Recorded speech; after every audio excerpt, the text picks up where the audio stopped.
Buenos días, mi nombre es Paola Ivonne Cerda Jardón y el día de hoy voy a presentar el tema de síndrome de hipertensión endocraniana como parte del módulo de atención integral de urgencias médicas y quirúrgicas. El contenido que vamos a abordar es definición, etiología, fisiopatología, clínica, diagnóstico y tratamiento. El síndrome de hipertensión endocranial se define por el aumento de la presión dentro del cráneo que de manera fisiológica tiene un volumen de 1400 a 1700 mililitros en condiciones normales, que sobre todo en el adulto se comporta como una cavidad inexpandible. En su sentido más sencillo, la presión intracraneal es la presión dentro del cráneo, que es reflejada por la presión del líquido cefalorraquídeo. Más usualmente, cuando nos referimos a la presión intracraneal, nos estamos refiriendo a la presión intracraneal media o estática. Normalmente esta presión media debería mantenerse en un rango bastante estrecho, entre aproximadamente 7 a 15 milímetros de mercurio, digamos menos de 10 a 15, de acuerdo a donde lo lean. Para adultos, de 3 a 6 milímetros de mercurio en niños, 3 a 7, y entre 1.5 y 6 milímetros de mercurio en lactantes. Recordemos que en el interior del cráneo encontramos tres elementos, digamos, la masa encefálica, el cerebro, que está involucrando al cerebro, cerebelo y tronco encefálico, que corresponde a un 80% del volumen, la sangre, que circula por arterias, venas y senos venosos, que va a corresponder a un 10%, y el líquido cefalorraquídeo, que corresponde a otro 10%. Recordemos también que este líquido cefalorraquídeo es producido en los plexos coroideos situados básicamente en los ventrículos laterales, que circula por el resto de ventrículos hasta llegar al espacio subaracnoideo y es reabsorbido en las granulaciones aracnoideas dentro de los senos venosos. Las guías publicadas recomiendan una presión intracraneal menor a 20-25 milímetros de mercurio en una unidad de cuidados neurointensivos para, o en el caso del traumatismo cráneoencefálico y otras formas de lesión cerebral aguda. Permitir que la presión intracraneal persista mucho más allá de estos rangos puede tener consecuencias graves. Y bueno, como vemos, existe un delicado equilibrio involucrado en el mantenimiento de la presión intracraneal, considerando que el espacio intracraneal contiene estos tres componentes principales que forman un sistema cerrado y cualquier perturbación importante de este sistema corre el riesgo de comprometer los mecanismos que mantienen este equilibrio. Esta relación entre el equilibrio de los componentes intracraneales individuales y la presión intracraneal se conoce como hipótesis de Monro-Kelly.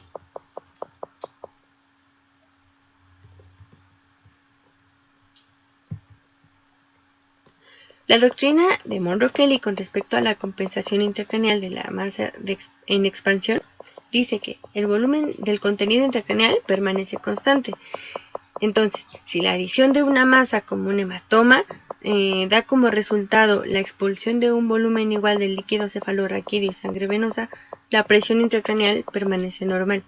Sin embargo, cuando se agota este mecanismo compensatorio, hay un aumento exponencial de la presión intracraneal por incluso un pequeño aumento adicional en el volumen del hematoma. La hipertensión intracraneal es el resultado de una lesión primaria del sistema nervioso central o una complicación de una enfermedad sistémica coexistente. Es causada por una variedad de condiciones divididas en 5 categorías principales de acuerdo a su mecanismo patológico. Tenemos entonces que pueden ser debidas a un aumento de la masa encefálica por lesiones ocupantes de espacio, es decir, hematomas parenquimatosos, epidurales y subdurales, tumores, abscesos, aneurismas, edema cerebral difuso por lesiones en la cabeza, paro cardiorrespiratorio o encefalopatías metabólicas, y también puede que la etiología sea un aumento del volumen sanguíneo, en este caso por la obstrucción del sistema venoso, una hiperemia, una hipercapnia, estados de enfermedad asociados con el aumento del volumen sanguíneo. Otra etiología es el aumento del líquido cefalorraquídeo. En este caso consideraríamos la producción aumentada de la absorción disminuida o bien la obstrucción al flujo. Existe una relación causal entre la lesión cerebral primaria, la hipertensión intracraneal y la lesión cerebral secundaria. Entonces, cualquier afección del sistema nervioso central, definida como lesión cerebral aguda, por ejemplo, como decíamos, la lesión cerebral traumática, tiene dos componentes: la lesión cerebral primaria, que no se puede revertir, y la lesión cerebral secundaria, la cual va a ser un evento fisiológico que puede ocurrir en minutos, horas o días después de la lesión inicial y que va a resultar o va a conducir a un mayor daño del tejido nervioso. Puede detectarse mediante el examen clínico y la monitorización de la presión intracraneal, ya que se debe principalmente a un aumento de la misma y puede ser confirmado por pruebas de imagen. No olvidemos que la lesión cerebral primaria resulta en diferentes cambios estructurales y funcionales que van a condicionar edema cerebral o isquemia y que, como vimos, van a producir a su vez esta hipertensión intracraneal o bien las lesiones cerebrales secundarias también derivadas de la hipertensión intracraneal, y que esta misma también va a condicionar la isquemia. Se considera que la presión intracraneal en el adulto oscila entre 10 y 20 centímetros, pero de agua. El aumento por encima de esta cifra se considera hipertensión y el descenso hipotensión.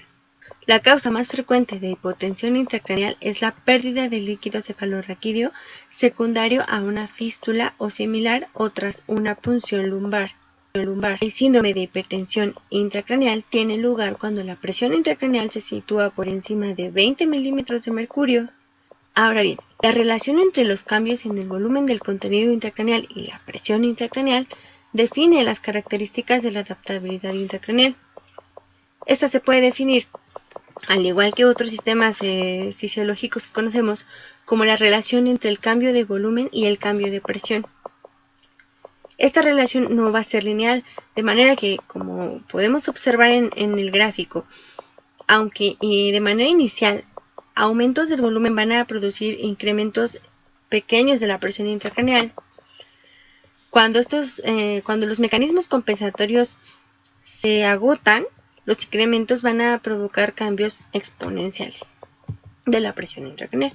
Entonces, como vemos en la gráfica, el segmento horizontal A1 se denomina periodo de compensación espacial, pues, como decíamos, ante aumentos progresivos de hasta 6 mililitros de líquido intracraneal, digamos, no se producen modificaciones en la presión intracraneal. Sin embargo, en el intervalo A1 a 2 se produce una elevación de la presión intracraneal ante mínimos cambios, por lo que se le dio el nombre de periodo de descompensación espacial.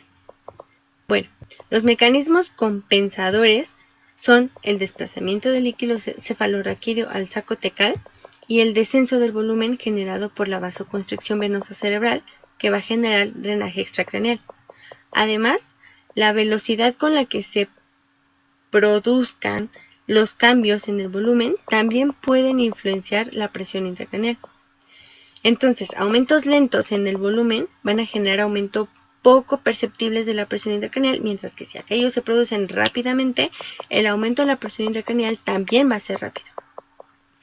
Como ejemplo, tenemos a los pacientes que se presentan con una clínica de hipertensión intracraneal de forma secundaria a meningiomas muy grandes, que han ido creciendo de manera lenta después de años, y en el caso contrario, un desarrollo rápido de clínica secundaria a un hematoma parenquimatoso. Ahora, esta curva puede sufrir modificaciones en el curso. ¿Por qué? Porque pueden desplazarse a la izquierda, como vemos en B, cuando existe un aumento de la resistencia del encéfalo. En el caso del ejemplo del edema cerebral, por ejemplo, podemos ver esta situación. O cuando alguno de los componentes tiene dificultad para ser evaluado, por ejemplo, en la hidrocefalia o en los infartos venosos. Pero también se puede desplazar a la derecha, como vemos en C. que en este caso evidenciaría un aumento de la tolerancia ante el aumento del volumen intracraneal. Situación que de manera más frecuente se produce en pacientes con atrofia cerebral de cualquier causa. Con respecto a la clínica, el paciente que llega comatoso con lesión cerebral aguda y posible hipertensión intracraneal debe ser evaluado clínicamente usando rutinariamente la escala de coma de Glasgow. También se puede combinar con la evaluación de las pupilas o bien la puntuación del esquema completo de falta de respuesta o FOR. Esto lo recomienda el Consenso de Monitoreo Multimodal o MMM. Con respecto a digamos que debido a las limitaciones de la escala de Glasgow, se diseñó la escala FOR para el coma, que incluye 4 componentes: respuesta ocular, respuesta motora, reflejos de tronco y respiración, cada uno de los cuales, como vemos, puntúa de 0 a 4. La puntuación total puede tomar entonces valores entre 16, que es decir, está consciente, o bien 0 puntos, que va a ser un coma reactivo sin reflejos de tronco encefálico. Ahora, las manifestaciones clínicas de hipertensión intracraneal son inespecíficas y su gravedad no se correlaciona con el grado de hipertensión intracraneal. Esto es muy importante. Los síntomas generales de la hipertensión intracraneal van a incluir la cefalea, mediada por las fibras del quinto par craneal en la dura madre y los vasos sanguíneos. La depresión del nivel de conciencia, esto por efecto directo o la presión generada sobre el sistema reticular. Vamos a tener vómitos y alteraciones visuales. Los vómitos son en proyectil y la cefalea se ha definido típicamente como un dolor holocraneal opresivo que aumenta en el ejercicio, la tos o maniobras de Valsalva, es decir, con los esfuerzos. Puede empeorar también con el decúbito. Los vómitos, como decía, pueden tener un componente matutino y se denominan en escopetazo o en proyectil porque no suelen preceder, no se preceden de náuseas.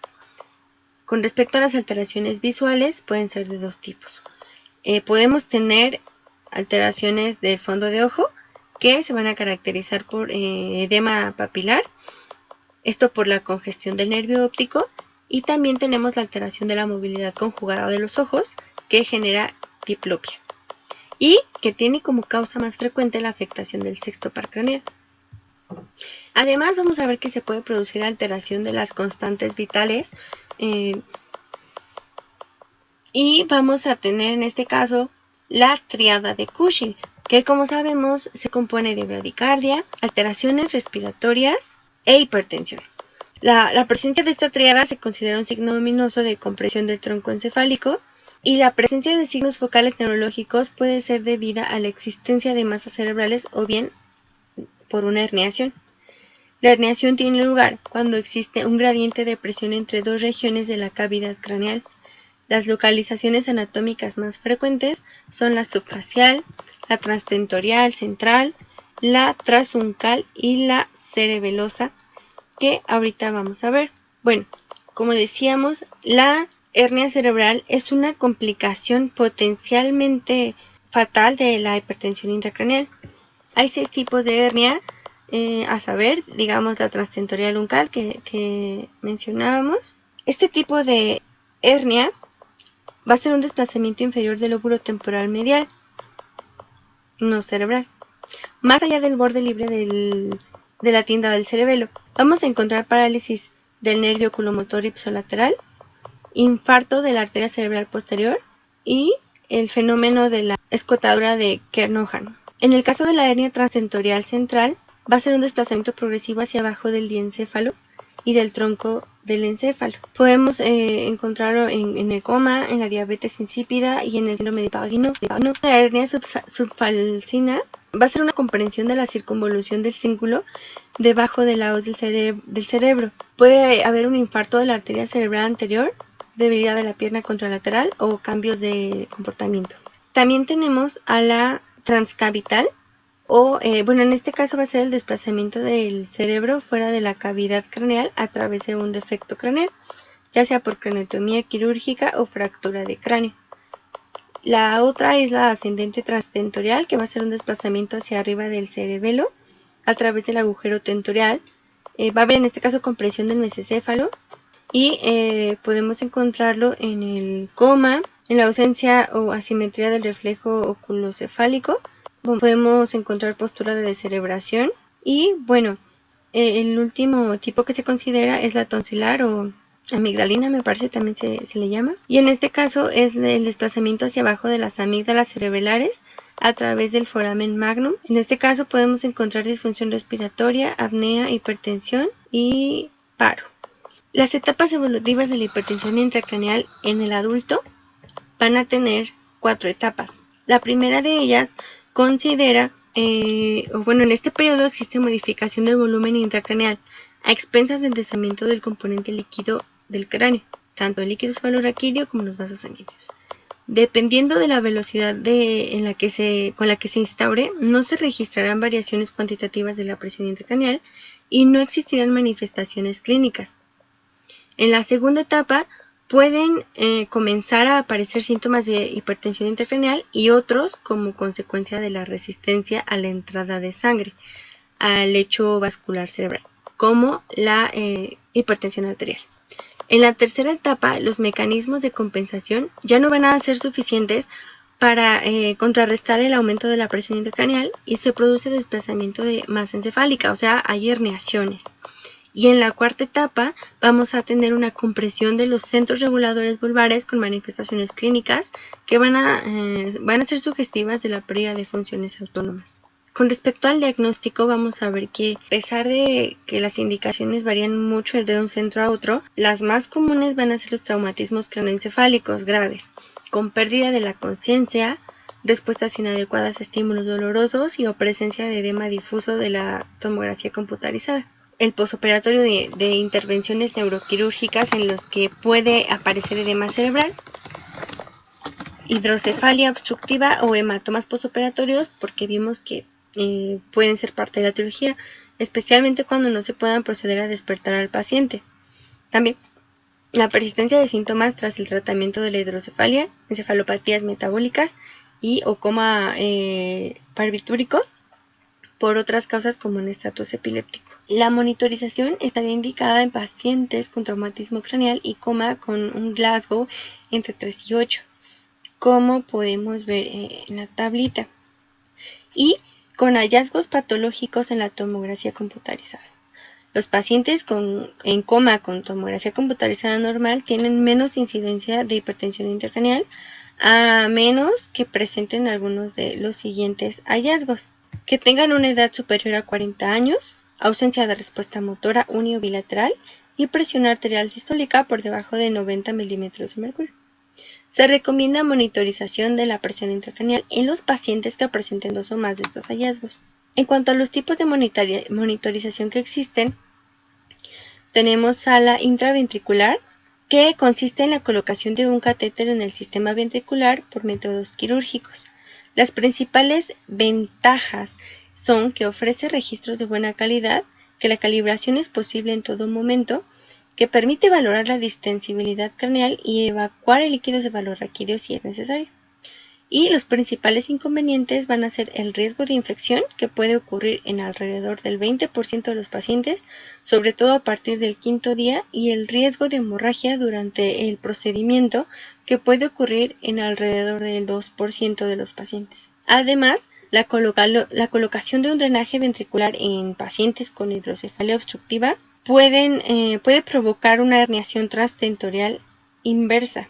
También tenemos al intraparenquimatoso, que consiste en la introducción dentro del parénquima cerebral de un pequeño cable de fibra óptica con un pequeño transductor en la punta.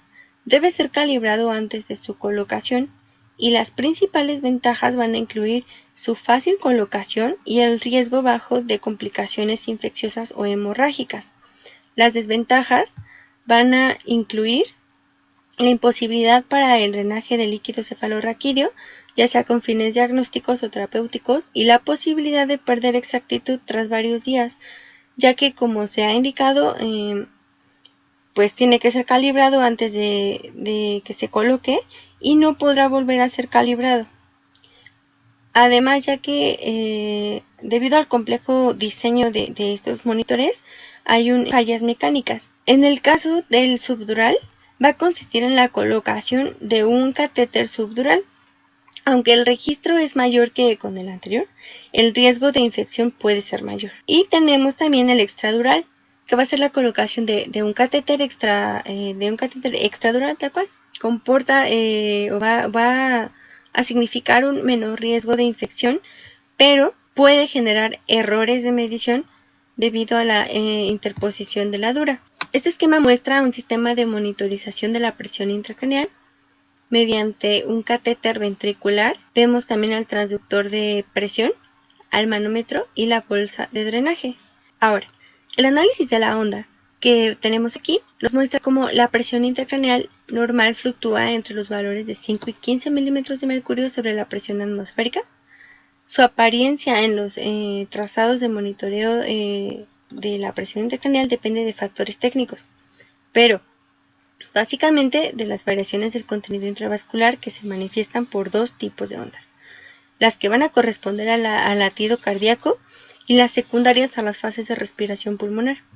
El método más utilizado para el monitoreo de la presión intracraneal va a ser a través de la conexión del transductor a un equipo que generalmente es capaz de proyectar en su pantalla de forma continua otros parámetros vitales además de las curvas de presión intracraneal.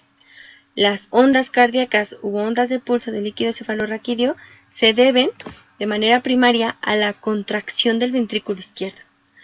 Aparece una onda de pulso inicial correspondiente a la sístole cardíaca, que es la onda de percusión, que va a estar seguida por una caída diastólica y una hendidura dicrótica. Estas ondas del líquido cefalorraquídeo van a asemejar las del electrocardiograma.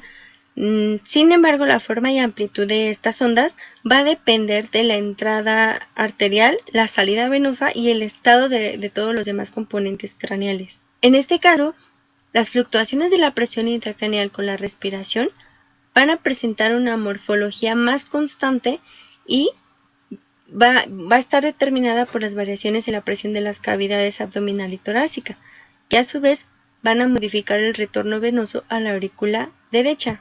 La superposición de ambas ondas en la misma gráfica va a dar lugar a una imagen como la que podemos ver del lado derecho. La literatura dice que alrededor del año 1960 se describieron 3 patrones de fluctuación de la presión intracraneal en función del tiempo.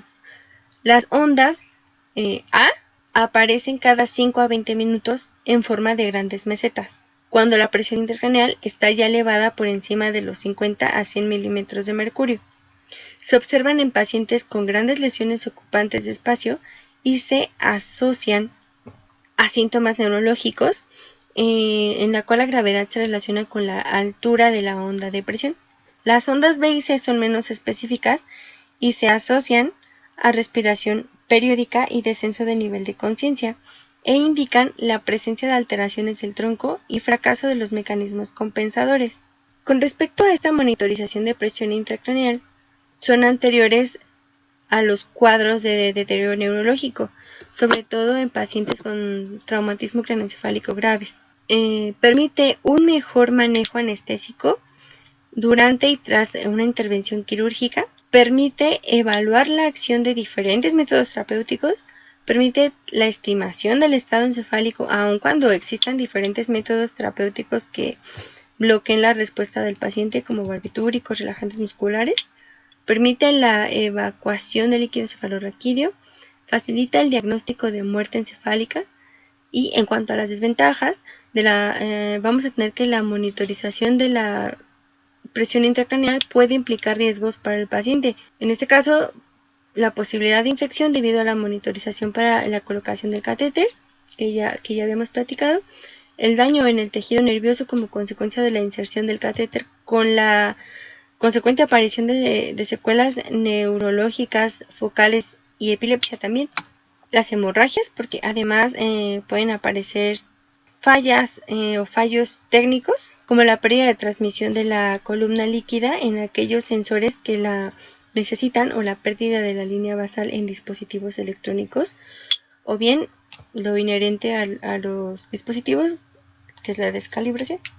Y por último, pueden aparecer problemas relacionados con errores de los médicos. Uso de dispositivos no adecuados para determinadas condiciones, intentos múltiples de canalización en ventrículos colapsados, o bien una inapropiada interpretación de los periodos de la hipertensión intracraneal. También tenemos sistemas no invasivos y metabólicos de monitorización de la presión intracraneal. El Doppler transcraneal mide la velocidad de flujo cerebral en la circulación cerebral proximal. Puede estimar la presión intracraneal basándose en los cambios en las formas de las ondas que tienen lugar al aumentar la resistencia del flujo cerebral. La medición de la presión intraocular por medio de tonómetros oculares que utilizan ultrasonidos también puede corresponder con la presión intracraneal en ausencia de glaucoma o de traumatismo ocular. Y de la misma forma, el desplazamiento de la membrana timpánica, medido por un audiómetro de impedancia, se ha visto que puede ser utilizado como un parámetro que puede medir indirectamente la presión intracraneal, basándose en que los cambios en la presión intracraneal se transmiten a través de la perilinfa. Tanto en el caso del tonómetro como en el caso de la audiometría, la evidencia científica se considera mínima y no existen ensayos tan amplios. Y finalmente, el estado metabólico cerebral puede medirse por medio de la monitorización de saturación de oxígeno yugular, que se basa en el principio de Fick. Consiste en la colocación de sensores en el bulbo de la yugular conectados a espectrómetros que miden el contenido en oxígeno de la sangre drenada del sistema venoso central, de tal manera que una desaturación de oxígeno va a sugerir un estado isquémico cerebral compatible con la elevación de la presión intracraneal. Ahora, en cuanto a la tomografía computarizada cerebral, existen algunos signos radiológicos que pueden indicar la presencia de hipertensión intracraneal, como la presencia de masas, que ya vimos ahorita en los ejemplos, y la existencia de pequeños cambios o borraduras de las cisternas basilares. Sin embargo, la presión intracraneal puede encontrarse elevada con tomografía computarizada normal, por lo que es crucial la monitorización de la misma en pacientes de alto riesgo. El papel de la tomografía computarizada es decisivo en el seguimiento de estos pacientes cuando, durante la hospitalización, presentan la elevación de la presión intracraneal.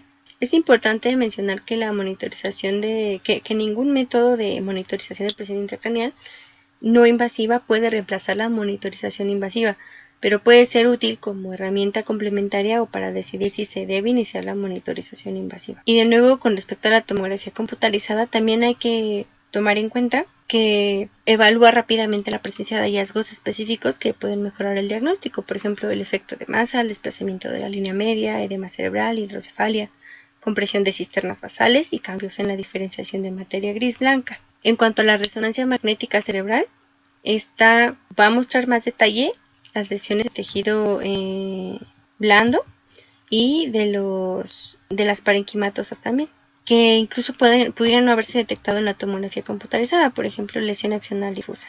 Sin embargo, el tiempo de un cribado prolongado y la permanencia del paciente en decúbito supino, que pueden agravar la presión intracraneal, hacen que su uso se limite a pacientes con sospecha de hipertensión intracraneal.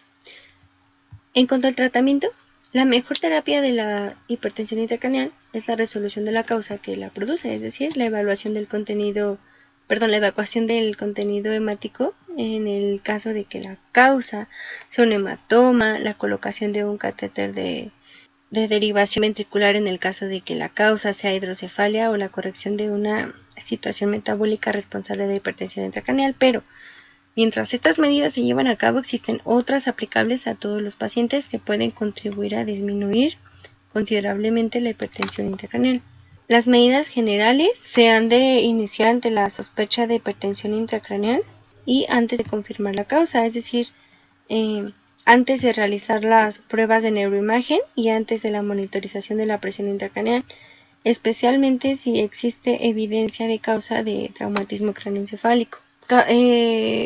Si existe causas de hipertensión intracraneal por un traumatismo craneoencefálico, cefalia brusca y severa que sugiera hemorragia subaracnoidea, exploración física sugestiva, por ejemplo, pupilas fijas, uni o bilateralmente, signos de decorticación o descerebración, bradicardia, hipertensión o depresión respiratoria.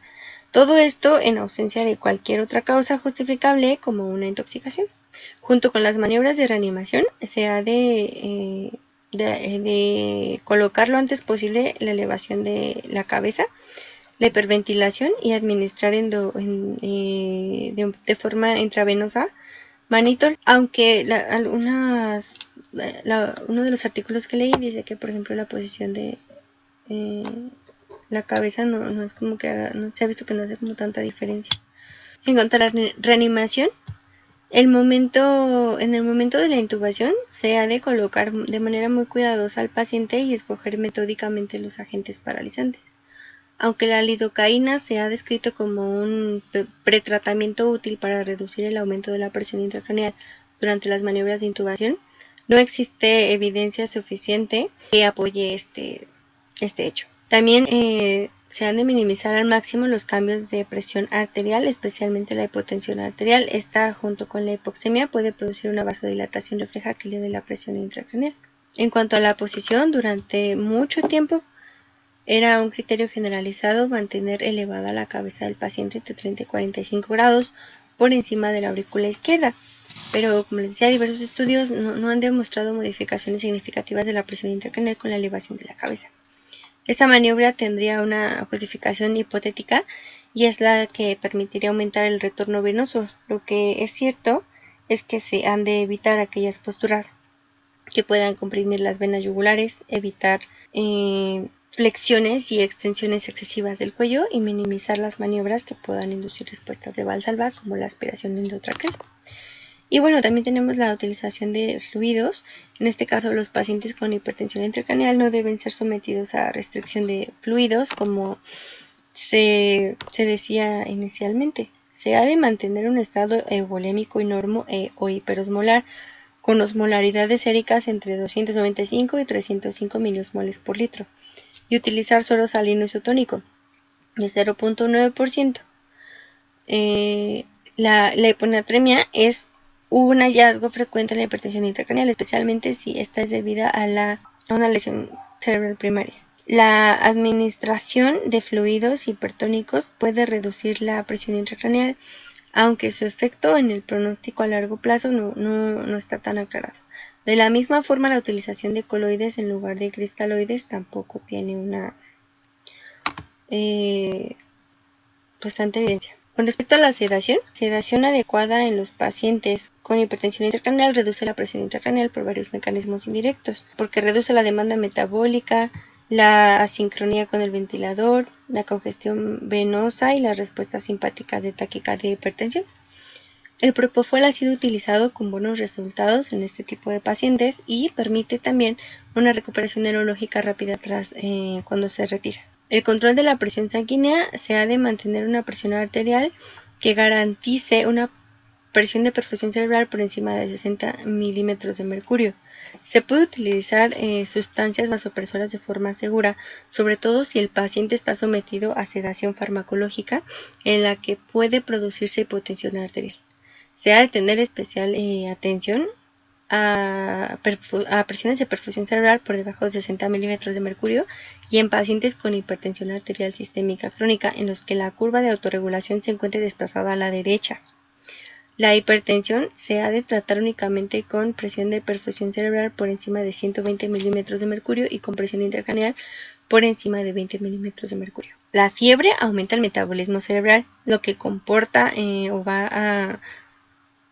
va a tener un aumento del flujo sanguíneo cerebral y por consiguiente de la presión intracraneal. Tiene que ser tratada de forma agresiva con fármacos y medidas mecánicas. Además, siempre ha de investigarse la causa. El tratamiento antipiléptico, pues las crisis comerciales aumentan la presión intracraneal.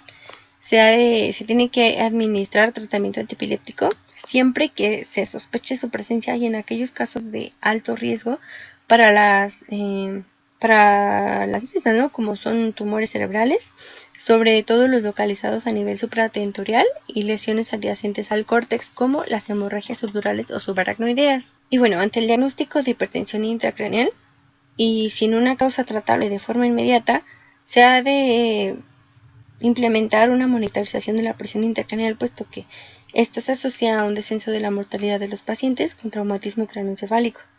El empleo de uno u otro tipo de monitorización se va a evaluar según la disponibilidad, en realidad, la experiencia y las características de la lesión. El objetivo es mantener una presión intracraneal debajo de los 20 milímetros de mercurio y una presión de perfusión cerebral, como ya dijimos, por encima de los 60 milímetros de mercurio. Las medidas encaminadas a disminuir la presión intracraneal se han de iniciar cuando ésta se mantiene por encima de dicho valor entre 5 y 10 minutos. Ahora, con respecto al tratamiento específico, los diuréticos osmóticos reducen el volumen cerebral y con ello la presión intracraneal, desplazando agua libre de los tejidos a los vasos que posteriormente será excretada por los riñones y por lo tanto lo que provocan es una deshidratación del parénquima cerebral. Además, por hipervolemia transitoria generan aumento del flujo sanguíneo cerebral, hemodilución y disminución de la viscosidad sanguínea y mayor transporte de oxígeno por cambios en la plasticidad celular y la velocidad circulatoria. El mannitol se va a utilizar en solución al 20%. La dosis inicial en forma de pulso es de 1 gramo por kilogramo de peso a pasar en 15 a 20 minutos. La dosis se reduce después en la dosis de mantenimiento, es de 0.25 a 0.50 gramos por kilogramo de peso cada 4 horas.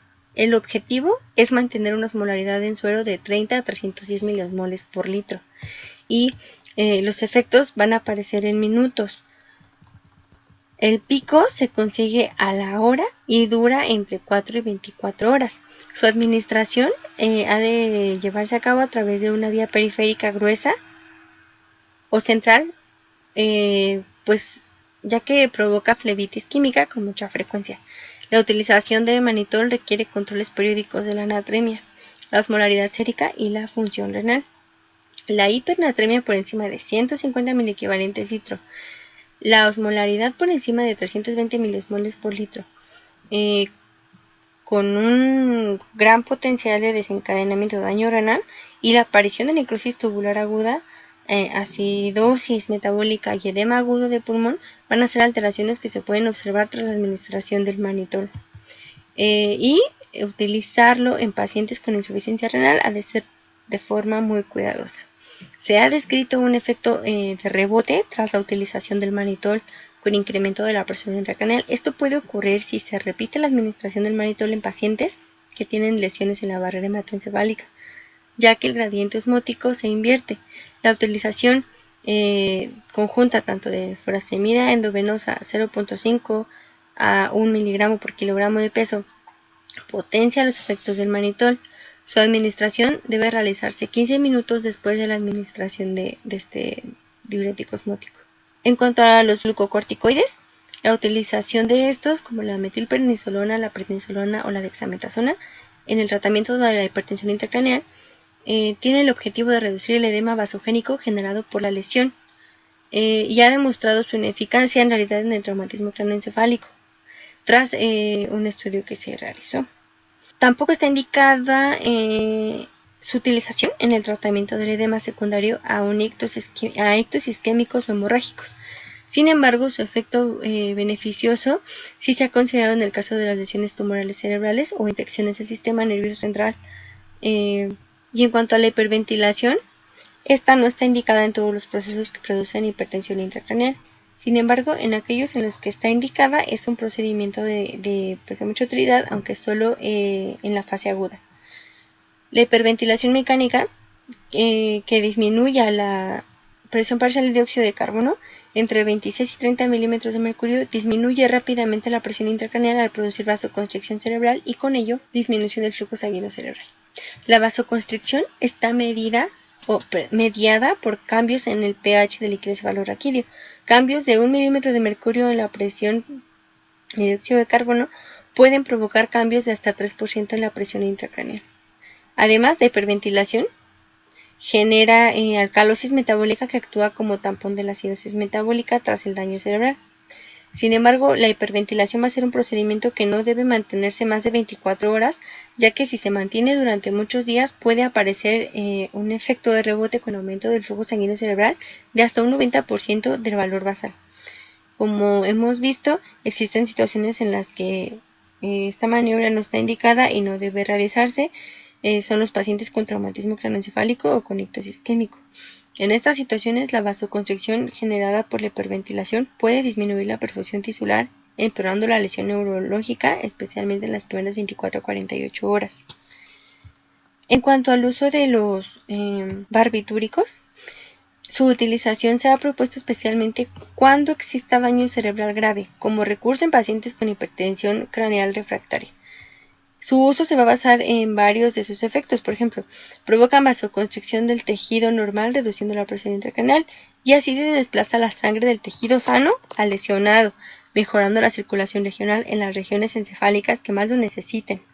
Disminuyen la actividad metabólica del encéfalo y por lo tanto el consumo de oxígeno, y disminuyen la formación de edema cerebral. Sin embargo, tienen otros efectos que en realidad son limitaciones fundamentales de su uso. Los barbitúricos producen vasodilatación periférica con disminución del retorno venoso y disminución del gasto cardíaco. Disminuyen la capacidad contráctil del corazón, lo que produce hipotensión arterial y caída de la presión de perfusión cerebral. Producen hipotermia, disminuyendo la respuesta térmica a las infecciones. El barbitúrico más empleado es el pentobarbital. La dosis de carga es de 30 a 10 mililitros por kilogramo de peso, administrados en 30 minutos a 3 horas. Y tienen una perfusión continua después de 0.5 a 3 miligramos por kilogramo de peso por hora.